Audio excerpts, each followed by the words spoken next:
Wow, what that was a amazing and inspiring thing to have Yair with us. I can't even imagine what that's like. I think the takeaway, so many takeaways from that conversation, maybe the most important one is how critical it is that we elect people to office who have a respect for the Constitution and for the important role America plays. And for all the globalists out there who try to talk about projecting, right, all of these values overseas, but yet they do everything possible to destroy the fabric of America, I think Yair's comments reiterate the fact that America can't do anything about projecting anything if America isn't healthy herself. And we got to make sure we elect people that keep us strong and keep us healthy and keep us moored to the Constitution. And I can't think of someone who I have greater respect for in Congress, especially in Congress, where so many times people seem to disappoint us, that when you have somebody who does exactly the opposite, who votes exactly as they say they're going to vote. In the case of our next speaker, he has a 96% score for all of his votes in Congress with our CPAC scorecard. He has a wonderful, winning, diplomatic, kind way about himself, but he is strong and tough as nails. And we know that it takes a lot of courage to run for office. And we are so pleased that he's decided to step up and take on this huge responsibility of leading the people of Florida. And it is our great honor, as it always is, because he shows up over and over again to be with all of you, to welcome Congressman Byron Donalds to our stage today.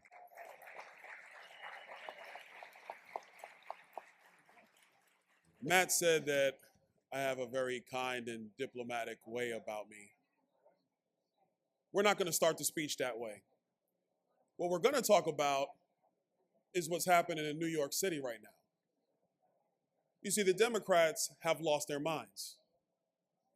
They have elected somebody who is an avowed socialist to be the Democrat standard bearer, to be the next mayor of New York.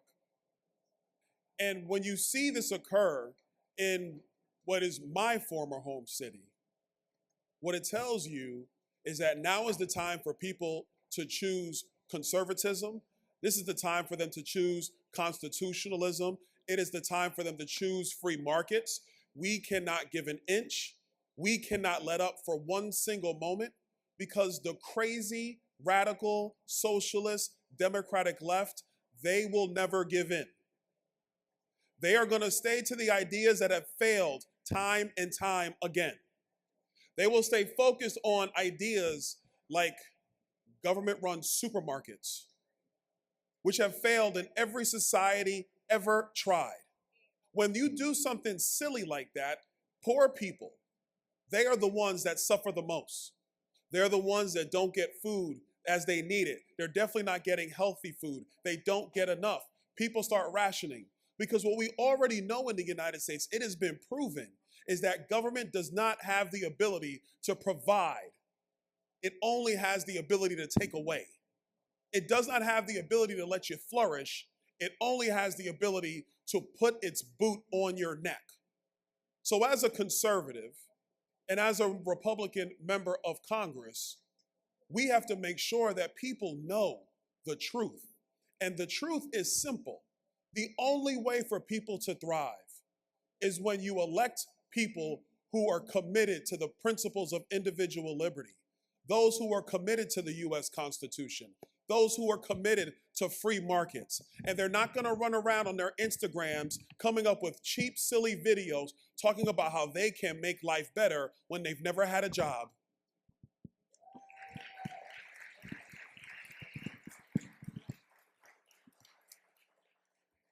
I don't know, I should ask Matt if that was diplomatic enough. I got into politics 15 years ago. 15 years. The reason I got involved in politics is because I was watching a bunch of politicians in Washington who wanted to bail out banks, who wanted to overregulate the financial system. And I knew it then and I know it now, it doesn't work. They go to the cameras and tell you that it works. They lie in media events and interviews and say they have all the solutions so this thing will never happen again. But I knew better. And I didn't know better because of politics. I knew because my career was in finance. I worked in commercial banking. I was working in insurance. And as a guy who was at the time 20, 29, 30 years old, who was just working like so many other people work, just trying to find a way to put it all together, raising your kids, building your families, wanting to be successful, buying a home. How are you going to afford car insurance? Can you go get that new car? Because you're going to go from one child to two. As somebody who was going through that personally, it frustrated me. And that frustration is what took me into politics. That frustration is what took me into activism. I was a Tea Party activist. And so when I talk about these issues now being a member of Congress, I don't talk about them simply because I'm a Republican and I caucus with Republicans. So now it's time to make sure you go and you vote the right way. I talk about it as somebody who came up from the bottom, a guy who moved to this state, the state of Florida, at 17, who didn't have anything when I came to Florida except the clothes on my back. Met my wife in college, and we both were trying to figure out how to start this thing called the American dream. We both worked in our careers. Early on, we were working 2 jobs, like a lot of people have to do. You had the main job during the week, then on weekend, you're doing whatever you could. My wife, she was a receptionist at a country club. Me, I was moving furniture into hotels on Sanibel Island. Anything you could to kind of bring it all together. So it frustrates me when I see people in politics who are selling ideas that simply will not work. And they have proven to not work. And that's what brought me to conservatism. That's really what got me off the couch and in the game. You see, if you're here in this room, you're just as passionate as I am about these issues. You really are. And the reason why you have that passion is because you're looking at the world around you and you're saying, there is a better way to do this. The last election in November, we proved to the country that there is a better way to do this. And that's why Donald Trump is the 47th president of the United States.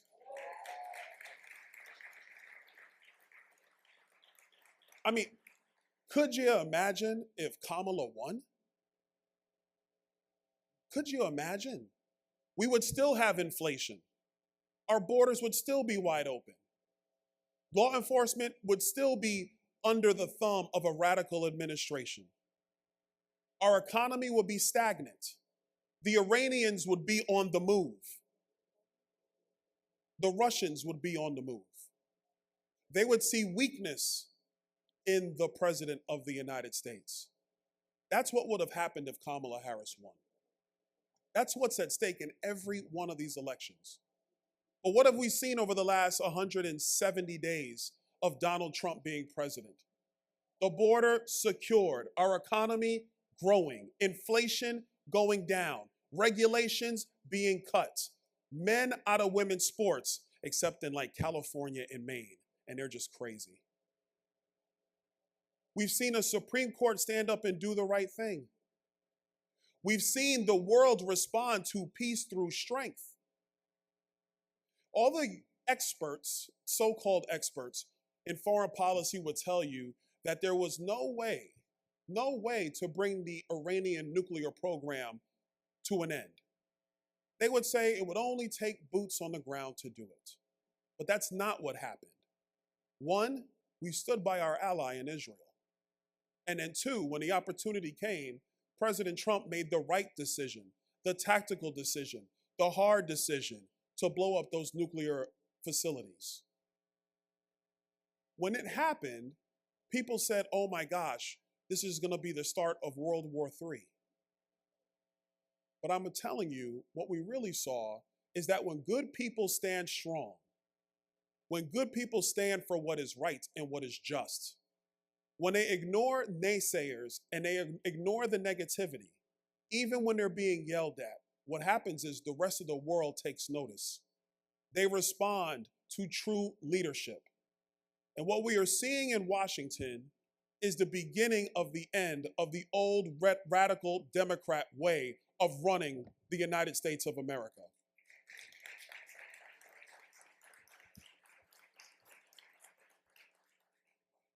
Matt brought up something else.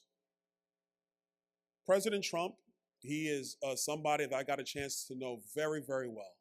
Campaigned for him all over the United States. I was in a lot of different places last year. My wife, God bless her, she let me go on the campaign trail and really work hard for the president.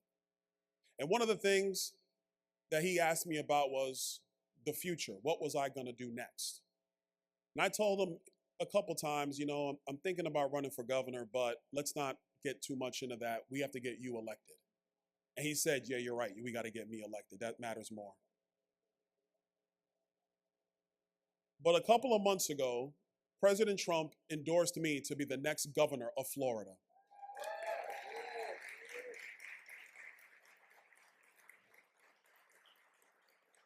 And we've been on the campaign trail now for a couple of months running to be this state's next governor. And a lot of people have been asking me, they're like, Byron, why did you decide to do this? A couple of reasons. I told you earlier, I came to this state with nothing at 17. Everything I have has been built in Florida. Everything.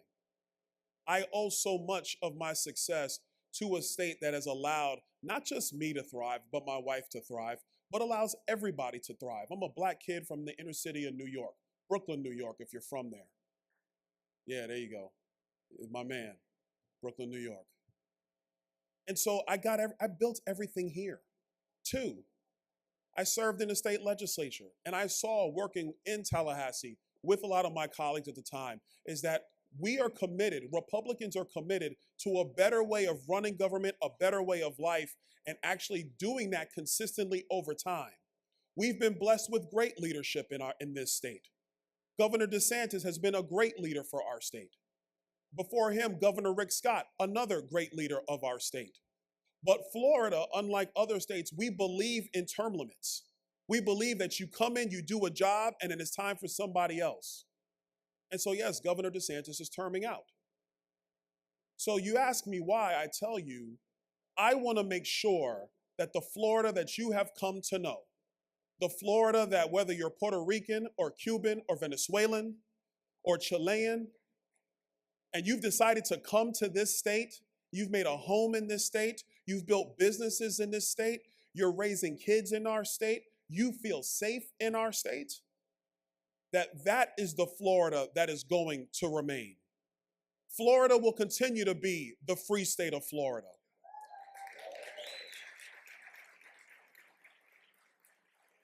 As governor, Florida will continue to be the safe state of Florida. As governor, Florida will continue to be an economic engine, and we're going to add to it. We are going to make Florida the financial capital of the world.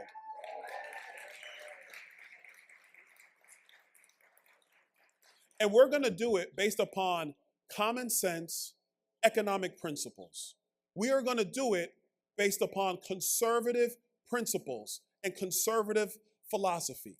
We are going to do it by respecting everyone in our state and respecting their religious worship. Jewish people in our state will continue to be protected in Florida. We're not going to allow for the craziness. We won't allow for it. Young kids in our state, we're going to help them to achieve the dream that is specific to them, not what the bureaucrats and the administrators say. We're going to help children become proficient in core subjects in our state. Whether they want to go work in the trades, which is good, honest work. I mean, listen, some of these plumbers are making like more than $100,000 a year, folks. Carpenters are making more than $100,000 a year. Electricians are making more than $100,000 a year. These are great avenues to pursue a wonderful career, to put food on the table, and to raise a family the same way I was able to do in this great state. And so we're going to look at our kids and make sure they're prepared for the future. We're going to look a little bit north of here. You know, I know where we are. We're in South Florida. South Florida is beautiful. But if you go a couple hours north, there's this place called Cape Canaveral. And at Cape Canaveral, what's happening up there is we are seeing the reformation of America's space power. And we are going to build, oh yes, we are going to build an aerospace and a space hub that is going to rival the world. And we're going to do all of that right here in the great state of Florida.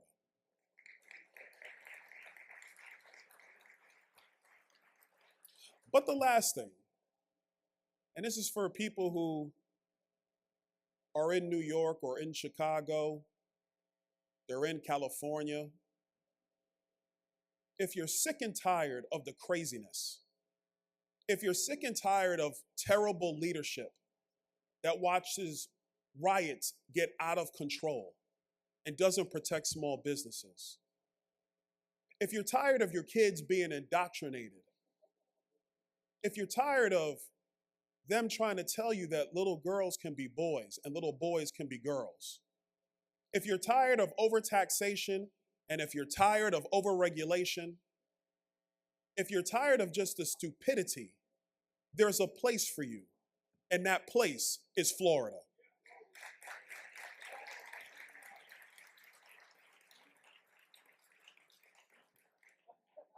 And if you got friends and they want to argue with you and they think all that stuff is great, you tell them they can stay. You stay there. Don't bring that here. But in Florida, we're going to continue to be the beacon of light and freedom, of constitutionalism, of liberty, of the things that have made people soar when they're given an opportunity and the freedom to thrive. That's what Florida is, and that's what Florida will continue to be. God bless you, CPAC Latino. God bless you guys. God bless Florida. God bless America.